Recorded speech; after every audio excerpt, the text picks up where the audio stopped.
All right, everybody, and welcome to another episode of On the Move with the Caravan Sports Preview Show with Jim Powers. He's Jim Powers. I'm Chris Miller.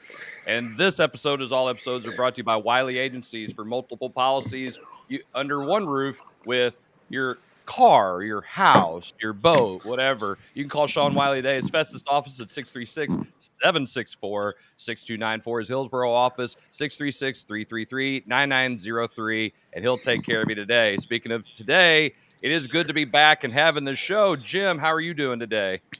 Well, after insanity of last week with the soccer championships and just a lot of other stuff going on, it was just a week that where got away with all of us. So, but it's great to be back.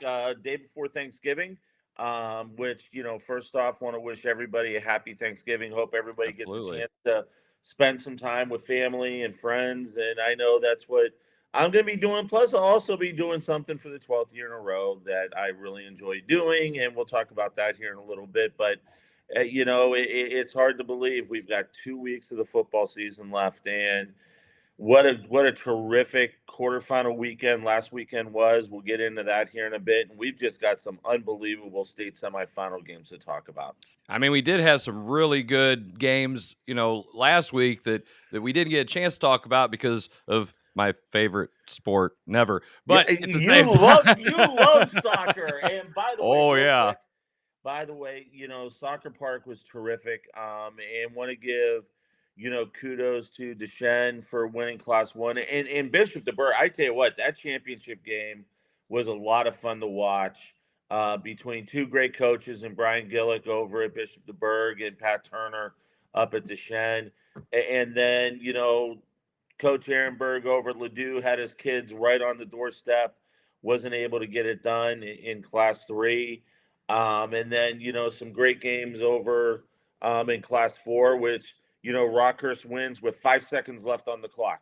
that's wild. And I mean, it was wild. It was a terrific weekend to, watch the local kids and the guys. And once again, the soccer in the metro area, the bar is raised. And it was just so much fun to see. But it was, that Class 1 game was just so much fun to watch. I mean, I've been to one soccer game, so You were there last year, and I it was is there last year. documented. It is It is documented. documented. You can go back and see that. But it's great for the kids. I mean, and you were telling us, through our group chat about how those games went, and and it's great. We do have some great sports that are being played here in the St. Louis metro area, and those kids and those athletes should always be recognized for their accomplishments. Yeah, without a doubt. And Lindbergh and John Burroughs and Westminster, all great seasons for that, for them as well.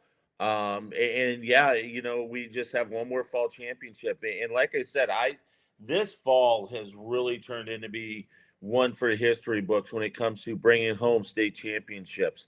A little disappointed that we only got one last week at soccer with the Shen, but you also saw what the metro area still continues to do on the soccer side, and that's continue to raise the bar. And it's just so much fun to watch those kids. And now we turn our attention to the final state championship of the year, and that's football.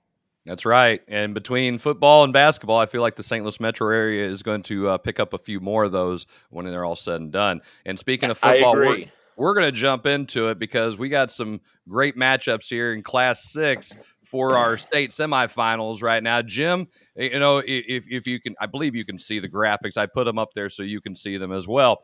But we have probably one of the best matchups right now that we've wanted to see in our semifinal game. Unfortunately, it's not the state championship, but let's talk about Class 6, Jim. Ding ding, round two. I mean, we saw these two go after it in the regular season between DeSmet and CBC. DeSmet coming away with the victory. CBC got pushed a little bit down at Jackson, but they were able to rally and do things in the second half that they love to do. And they were able to get the victory. And once again, the toughest place to play in the state of Missouri, in my mind. DeSmet able to, do what they want to do, and that's establish the run game, get Duff going with the passing game. Their defense stood up against a really good Rockbridge team. So, yeah, I mean, 1 o'clock on Saturday afternoon, It is going to be wild over at CBC. And here is what I'm going to tell you. If there's going to be people, it's going to be Krzyzewskiville over at CBC starting Friday. I mean, in all seriousness, I would Uber, and there's the shameless plug. I would Uber, Lyft, do whatever, because if you want any chance of getting into that game, you're not going to be able to park anywhere close to CBC. It's going to be that type of atmosphere. It's going to be unbelievable. And then the lower side of the bracket, Rockhurst, they knock off Lee Summit North, who's been the number one team all year long. And, Kelly Donahoe has just done an absolute unbelievable job in bringing that Rockhurst program back to the state semifinal. And you see on the graphic there, they've won 9 state championships. This is, they've been in the state championship game 16 times, but they haven't won since 2010. You look at Liberty North, they were there a couple years ago, lost in the championship game. This is going to be a really, really good game. Liberty North beat Rockhurst earlier this year, and Rockhurst now has a little bit of an axe to grind with Liberty North. So this is just going to set up to be 2 fantastic semifinal games.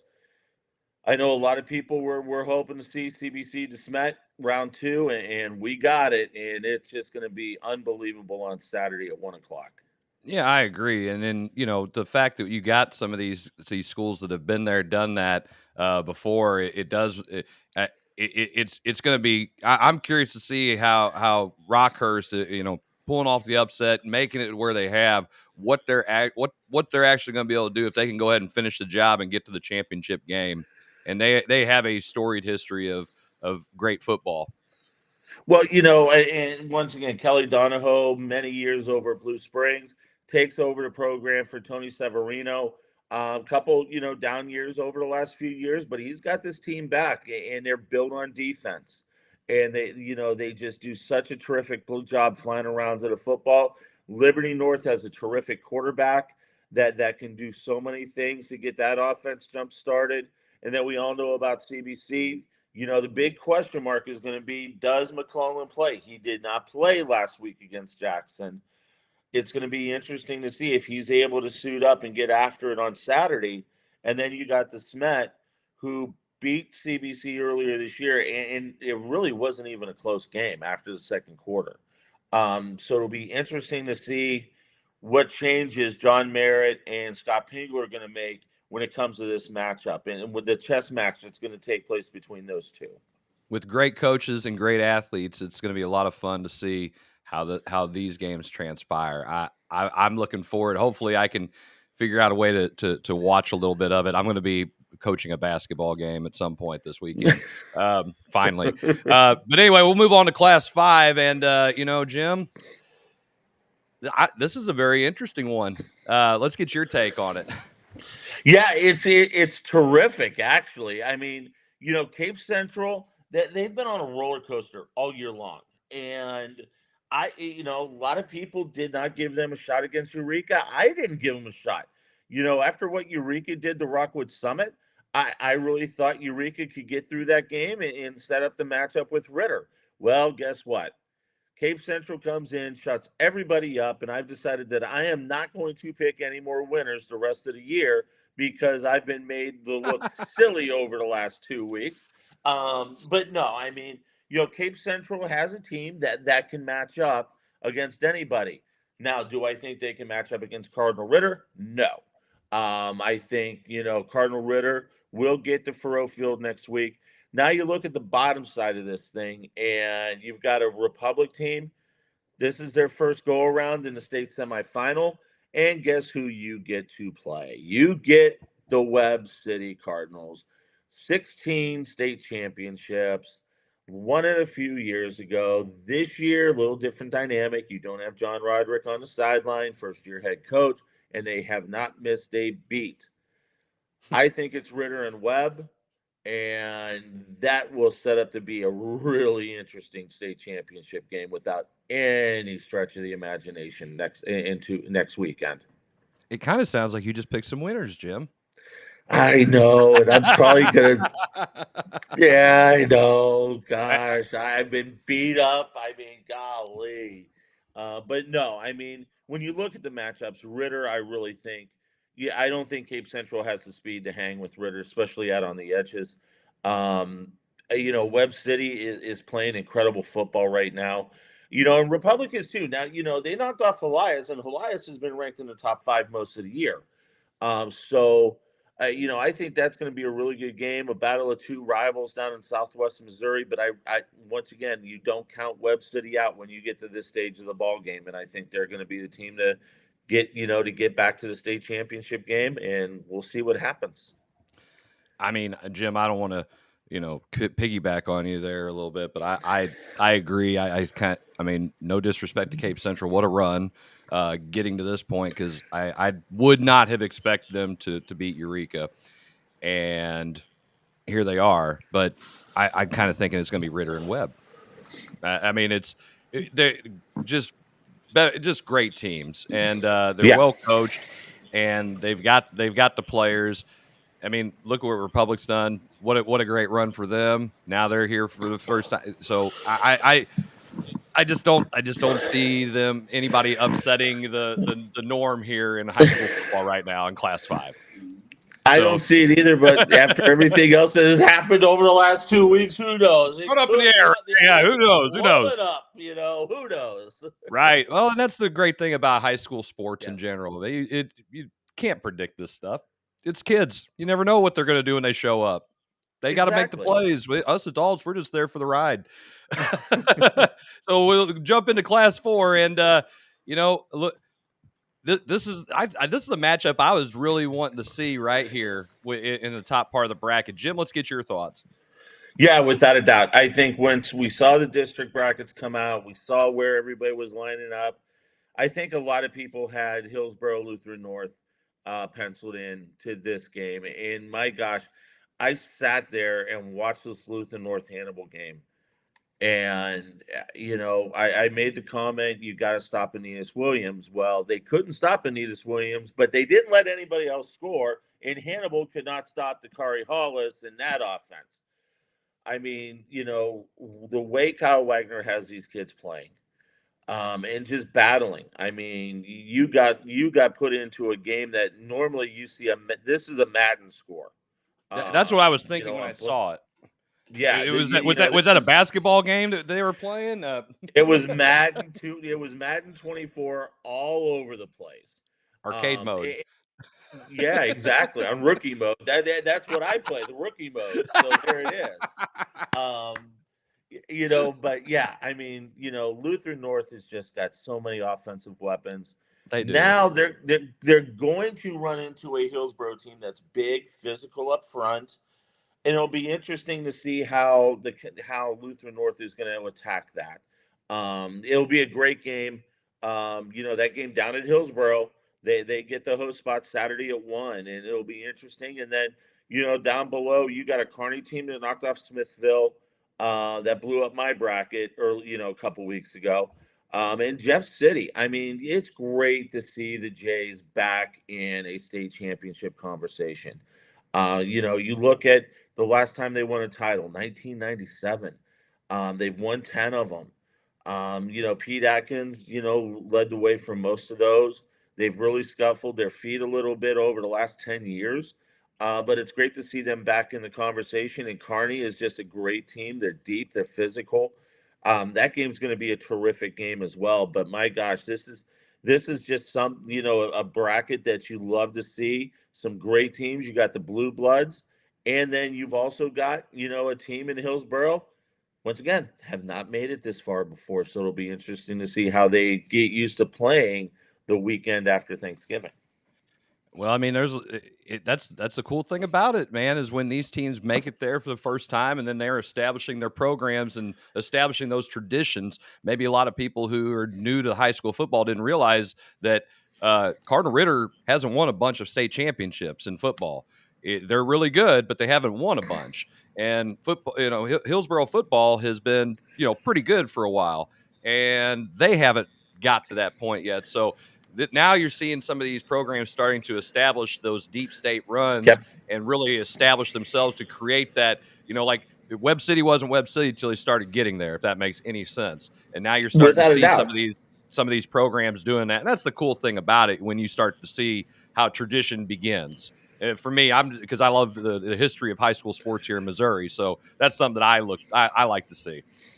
No doubt about it, and that's the fun part about it. And once again, now you're setting up the head to head. If Webb wins, if Valley wins, who's going to win another state championship? Who's going to try to one up who?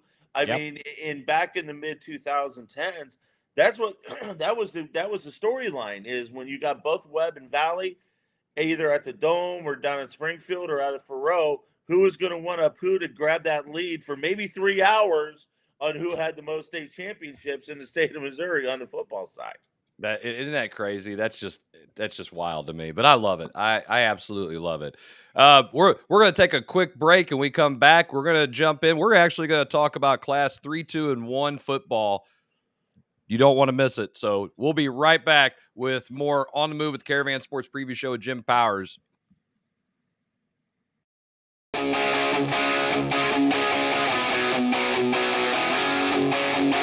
the captain of the Pee Wee football team. We may be small, but we are mighty, annoying. And you are so tired from playing defense against us that your focus is about to ride the bench. Woo! Go, go, go. Thanks, Mom. bye. Come on, come on. And if you have cut rate car insurance, then not even a Hail Mary will save you from paying for this. So get Allstate and be better protected from mayhem, like me. Mayhem is everywhere. Are you in good hands? Are you tired of boring sports talk shows? Then tune in to the Coach's Box. These guys don't just talk sports. They talk about whatever the heck they want to talk about. Watch new episodes of the Coach's Box each week for free on Facebook, YouTube, or the Streamline Sports app.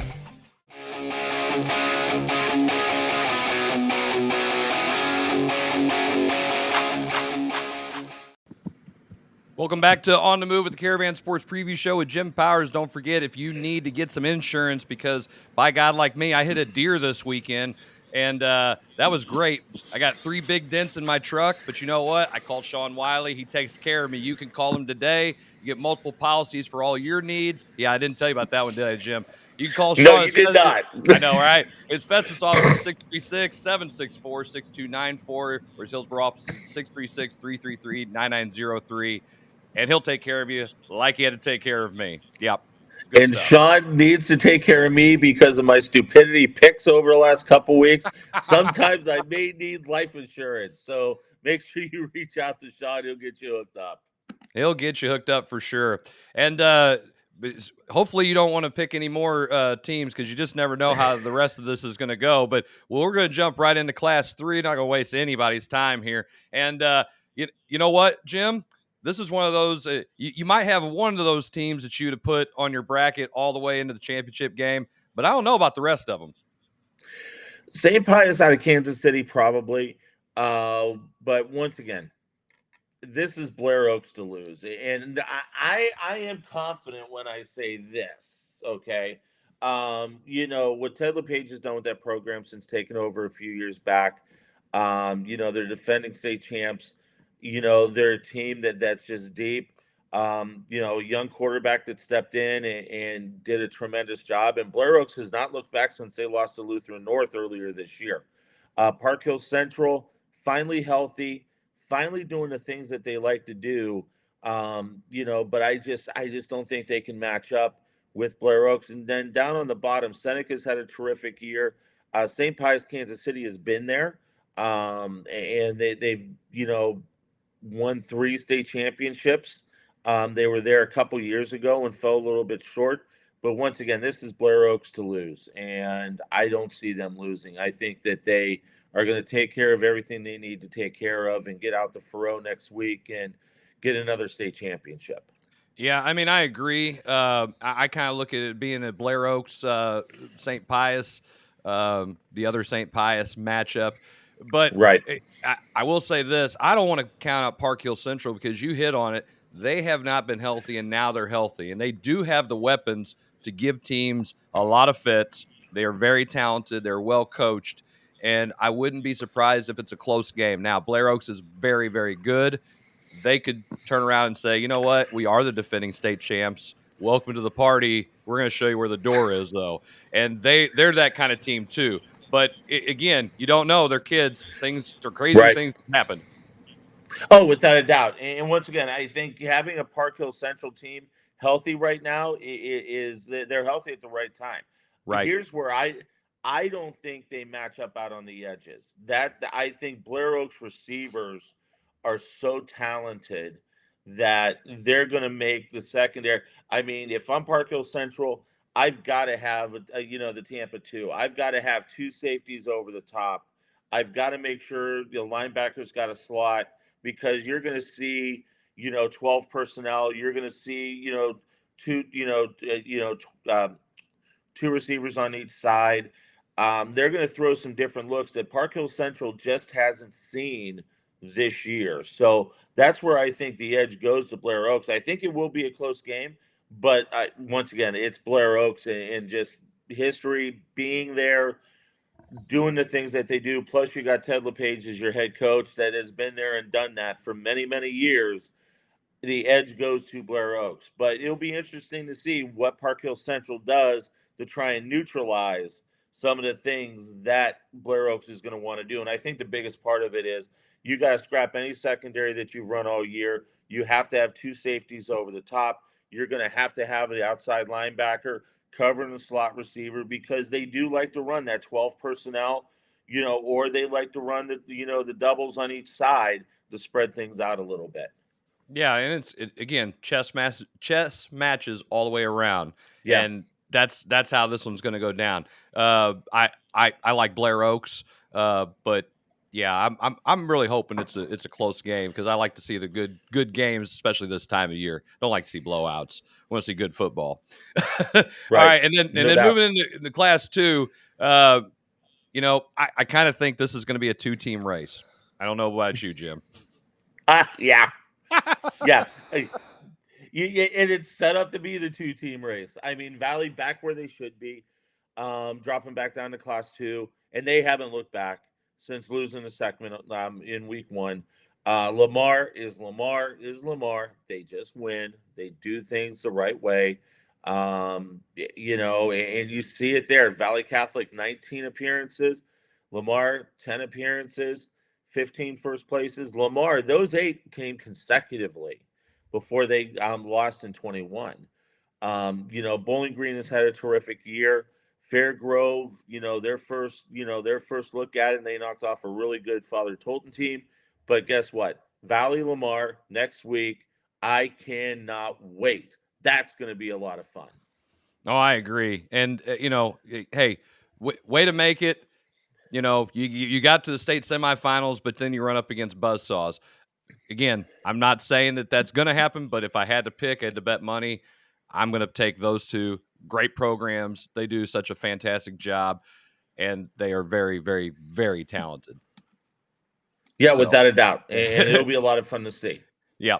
And then we'll jump over to Class 1 and take a look there, and our St. Vincent Indians making that deep run, beating it's old JCAA conference matchup there with St. Vincent and Crystal City. Congratulations to the Hornets on making it that far, because a lot of people didn't think they would, and I said, these guys are still pretty talented, even though they lost quite a bit last year. And the way the state's tournament set up in football for Class 1, winner of the district championships, they get to play in a state semifinal since there's only 4 districts. So, Jim, what's your thoughts on Class 1? I better talk nice about St. Vincent's, because they've been blowing me up. I said, and remember now, when they won, after I said their secondary better be ready against our 7, ever since that game, they have done everything they needed to do. They are playing great football right now. They knocked off a really good Crystal City team. Marionville has been atop of the poll all year long. I think this is going to be a terrific matchup. And I think, St. Vincent's going to get through. Then you look down below, you got North Platte, you got Milan. Once again, you're going to get a state champion that hasn't won a state championship game since 2004. So, we're going to see a new state champion that hasn't been, out of this 4 teams, that hasn't been crowned in over 21 years. So that's where it's going to be a lot of fun. We're going to see some new blood in Class 1 out of Faroe next week, and I'm excited to see this game. It's the middle game on Friday, and it'll be a lot of fun to watch this one. This will be the lead-in game to the Class 5 game next week. But I like St. Vincent. There's something that tells me Milan, the way that they're playing, and they knocked off, State Power Penny. I think we could see those two teams, but Marionville has been the top of the poll all year long. And, they want to make sure that they can click their ticket into there. So I think this is a really interesting bracket. But St. Vincent, yes, I'm a believer. I am a believer. I think the secondary has played well. I think the boys have gotten after it. Let's get the job done, and let's go out to Faroe next week. Hey, and you know what, Jim? If you're the reason for the spark, hey, there you go. Because everybody I'll needs something take to put on all the bulletin board. I'll take it. If I need to do it again, let me know, guys. I'll say something stupid to get the bulletin board stuff to get you guys ramped up, ready to go. I'm used to it. I'm sure they're going to be coached up just fine. But, hey, any extra motivation that we find as coaches, you know how that goes. We're going to throw it out there. Talk about these pundits. They're talking smack. But hey, no. And I want a signed picture of the 4 secondary kids underneath the scoreboard. I want an autographed picture if they make it to the state championship next week. Make it happen. Absolutely. And Jim, why don't you talk a little bit about Turkey Day here? Because I know that's a big thing here. Yeah, and it's so much fun for me. We were talking about this yesterday. I think this is going to be the 12th year that I've been on the call on the radio side of things for Turkey Day. It'll be at Kirkwood, high noon kickoff tomorrow. 4,000 or 5,000 people will be there at Kirkwood. The weather's supposed to be good, a little chilly, but no precipitation. You've got a Webster team that is vastly improved. They got 3 wins this year. Connor Smith has just done a terrific job. And Kirkwood, the season didn't go the way they wanted it to at the end, and losing in the district. They're 6-3 coming into this thing. But once again, it's just so much fun. I know Webster, they haven't had the Frisco Bell back on their campus in 7 years. Kirkwood has won 7 straight. And I know they want to bring the Frisco Bell back to Webster.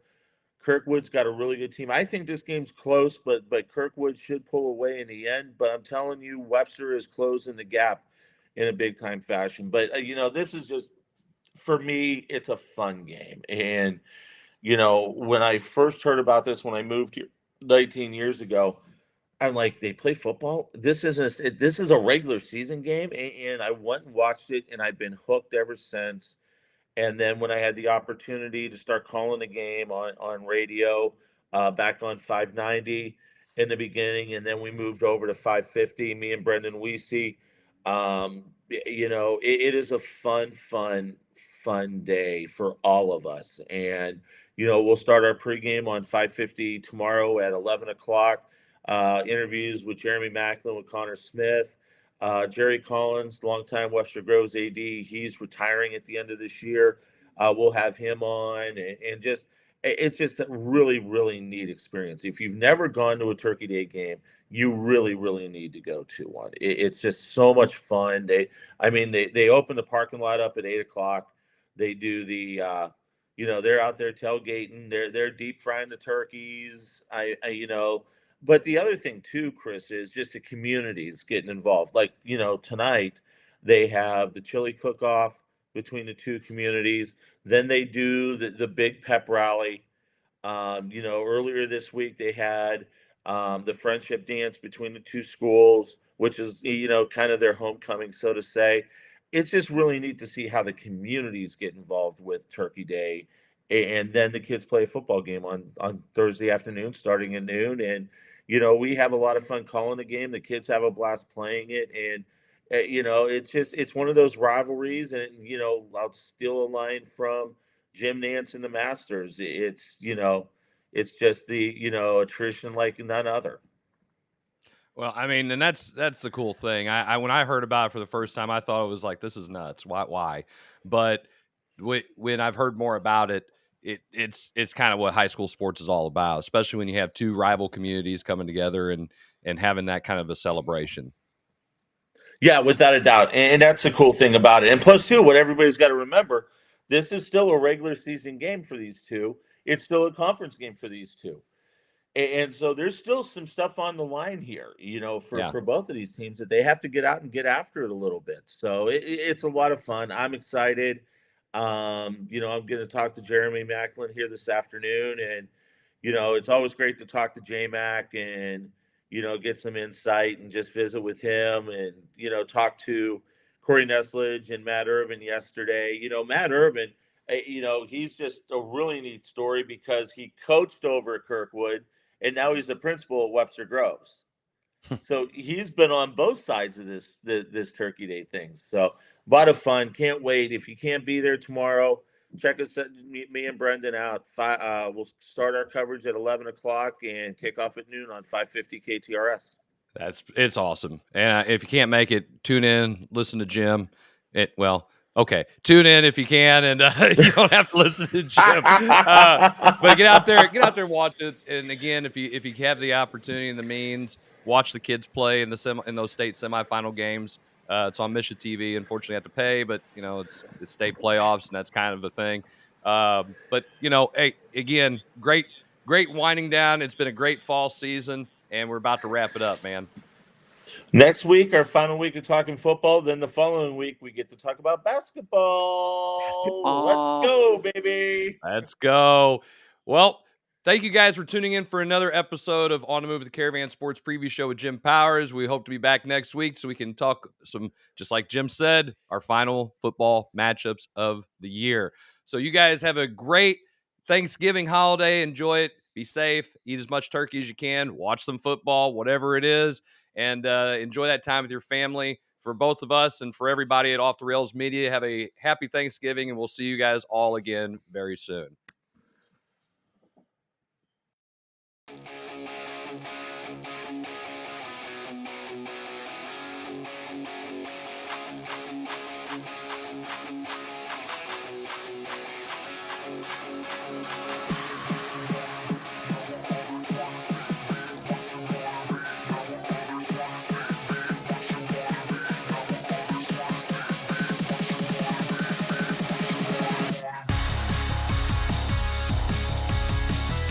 This episode of On the Move with the Caravan is brought to you by Off the Rails Media.